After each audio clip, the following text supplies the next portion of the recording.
दोस्तों, आज से करीब 400 या 500 साल पहले इस धरती पर एक दिव्य आत्मा का जन्म हुआ था, जिन्होंने हमें सिखाया वर्तमान में जीना, प्रत्यक्ष में जीना, जो सच है केवल उसी को देखना और उसी में जीना। ये थे बुद्ध, द एनलाइटमेंट।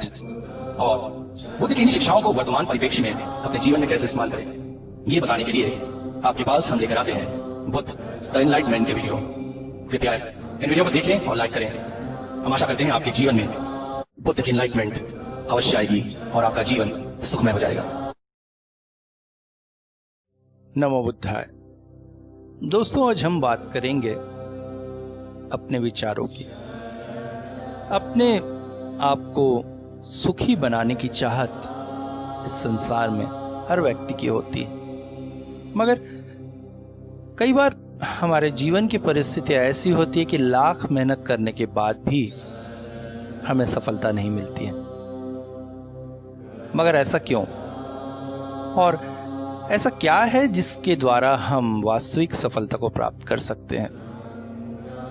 आइए बुद्ध से जानते हैं। दोस्तों, एक बार एक व्यक्ति बुद्ध के पास आया। बुद्ध उस समय एक गांव में प्रवचन दे रहे थे। वो व्यक्ति बुद्ध के चरणों में गिर पड़ा और बोल पड़ा, बुद्ध, मैं जीवन से निराश हो चुका हूं। मुझे किसी भी क्षेत्र में सफलता नहीं मिलती है। मैंने कई बार प्रयास किया, मैंने बहुत ऊंची शिक्षा प्राप्त की है, मैंने व्यापार करने का प्रयास किया, मैंने खेती करने का प्रयास किया, मगर कहीं भी सफलता नहीं मिली। मेरे पास धन का अभाव है, मेरा स्वास्थ्य खराब होता जा रहा है, मेरा परिवार बिखरता जा रहा है। ऐसा लगता है जैसे भाग्य मेरा साथ ही नहीं देना चाहता है। बुद्ध ने उससे कहा, मुझे तो तुम्हारा भाग्य अत्यंत उज्जवल दिखाई दे रहा है। सच तो यह है कि तुम खुद ही अपने दुर्भाग्य को बुला रहे हो। तुम अपने भाग्य को सच में नहीं देख पा रहे हो। तुम्हें अपने आप पर विश्वास नहीं है, इस वजह से तुम्हारी ये सब परेशानियां हैं। हम जो सोचते हैं, जो विचार करते हैं, वही हम बन जाते हैं। तुम अपने विचारों में एक निरीह, रोगी, असफल व्यक्ति हो, इस वजह से ऐसा बन गए हो। अपने विचार बदलो, सब कुछ बदल जाएगा। हालांकि बुद्ध की इन बातों से वहां उपस्थित बहुत से लोग सहमत नहीं थे।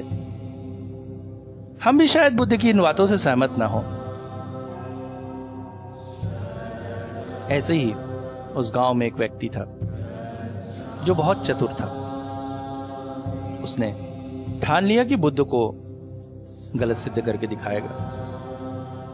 एक दिन गांव में जो बौद्ध भिक्षु भिक्षा मांगने निकले तो उसने उन्हें रोक लिया।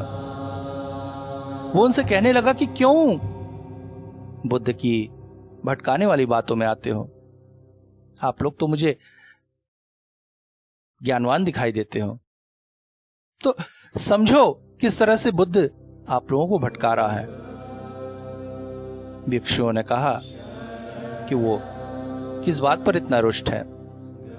व्यक्ति बोला, उस दिन तुमने सुना नहीं बुद्ध ने क्या कहा? बुद्ध ने कहा कि हम वही बनते हैं जो हम विचार करते हैं। मगर क्या ऐसा संभव है?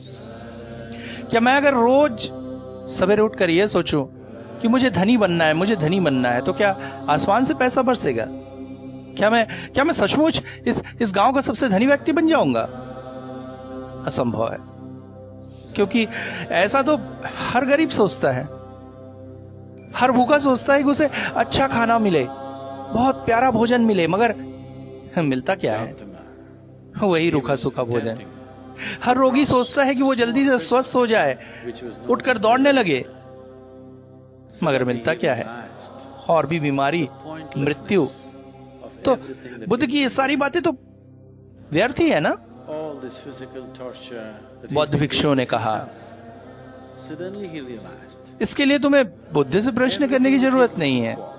इसका जवाब तो हम ही तुम्हें दे सकते हैं। He's been desperately सच्चाई यह है कि यदि तुम towards truth. सच में रोज ये सोचना शुरू कर दो कि तुम इस गांव के सबसे धनी व्यक्ति हो तो तुम अवश्य धनी बन जाओगे। Towards truth. मगर If you just open up, it's right here. तुम्हें सोचने के साथ साथ इस बात पर विश्वास भी करना होगा कि तुम इस गांव के सबसे धनी व्यक्ति बन सकते हो। वो व्यक्ति आश्चर्यचकित हो गया, बोला कहना क्या चाहते हैं आप लोग?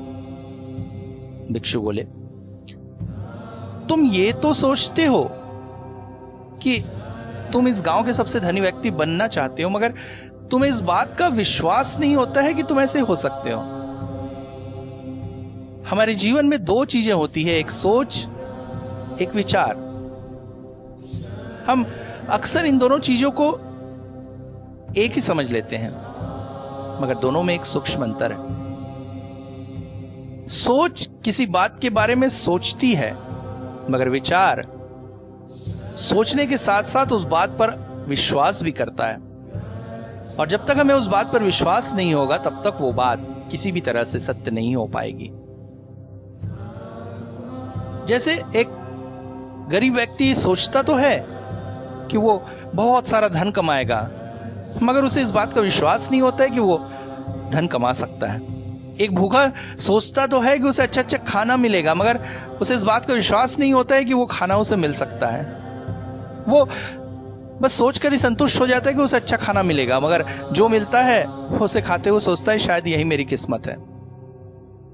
अगर वो सोच के साथ साथ विचार भी करने लगे और विश्वास भी करने लगे, दृढ़ विश्वास कि वो अच्छा खाना खाएगा ही, तो फिर अच्छे खाने को उसके पास तक आने से कोई नहीं रोक सकता है।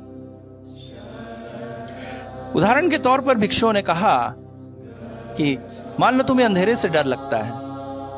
एक दिन तुम अपने डर को भगाने के लिए एक अंधेरी जगह पर जाते हो। मन ही मन तुम बार बार यह सोचते हो कि मुझे अंधेरे से डर नहीं लगता है, मगर सच्चाई यही है कि तुम तब भी अंधेरे से डर रहे हो। तुम्हारी ये सोच कि मुझे अंधेरे से डर नहीं लगता है, मुझे अंधेरे से डर नहीं लगता है, मुझे अंधेरे से डर नहीं लगता है, तुम्हारी उस कमजोरी को दर्शाती है कि तुम उस वक्त अंधेरे से डर रहे हो। अगर वास्तव में तुम अंधेरे से नहीं डरते हो तो तुम्हारा सिर्फ एक बार सोचना ही तुम्हारे मन में बल देने के लिए काफी है कि मुझे अंधेरे से डर नहीं लगता है। बार बार तुम्हें सोचने की जरूरत पड़ेगी ही नहीं। और जिस दिन तुम सिर्फ एक बार यह सोचकर अंधेरे के जगहों पर अकेले चले जाओगे और बार बार तुम्हारे मन में विचार नहीं आएंगे कि मुझे अंधेरे से डर नहीं लगता है, उसी दिन तुम वास्तव में अंधेरे से डरना छोड़ दोगे। ठीक इसी तरह जिस दिन तुम्हारे मन में यह दृढ़ विचार आ जाएगा कि तुम इस संसार के सबसे सुखी व्यक्ति हो, सबसे धनी व्यक्ति हो और बन सकते हो, उसी दिन तुम्हारा भाग्य पलट जाएगा। मगर उस सोच के साथ लेश मात्र भी अविश्वास नहीं होना चाहिए। दोस्तों, भिक्षुओं की बात से वो व्यक्ति सहमत भी हुआ और समझ भी गया, मगर क्या आप समझे? मुझे अब भी विश्वास है कि आपके मन में अब भी यह प्रश्न होगा कि मेरी ये बात किस हद तक सही है। तो दोस्तों, अब मैं आपसे एक प्रश्न पूछता हूं, क्या आप खाने में कंकड़ पसंद करेंगे? आप खाना खा रहे हैं, थाली में अचानक आपके मुंह में कंकड़ आ जाता है, क्या आप ये पसंद करेंगे? नहीं ना। तो फिर आपके दिमाग के भोजन, आपके विचारों में आप कंकड़ कैसे पसंद कर सकते हैं? आप कैसे दिमाग को ये विचार दे सकते हैं कि जो कुछ मैंने कहा वो आपको स्वीकार नहीं है? अगर आप ऐसे विचार रख रहे हैं तो वास्तव में आप अपने दिमाग को कचरा खिला रहे हैं, और यही कचरा आपके जीवन में, आपके भाग्य में बाधा बनेगा। तो पूर्ण सत्य विचार से बुद्ध के विचारों को स्वीकार कीजिए, मन में हर संशय को दूर कर दीजिए और विश्वास करिए जीवन में आपको जो भी करना है। मैं तो ये भी कहूंगा कि सच्चे मन से विश्वास कीजिए कि आज की जो ये परिस्थिति है, ये परिस्थिति बदल जाएगी। कोरोना की वैक्सीन बहुत जल्दी हमें मिल जाएगी और सारे दुख दूर हो जाएंगे। मगर पूर्ण विश्वास के साथ विचार कीजिए, फिर देखिए परिस्थितियां कैसे बदलती हैं। नमो बुद्धाय।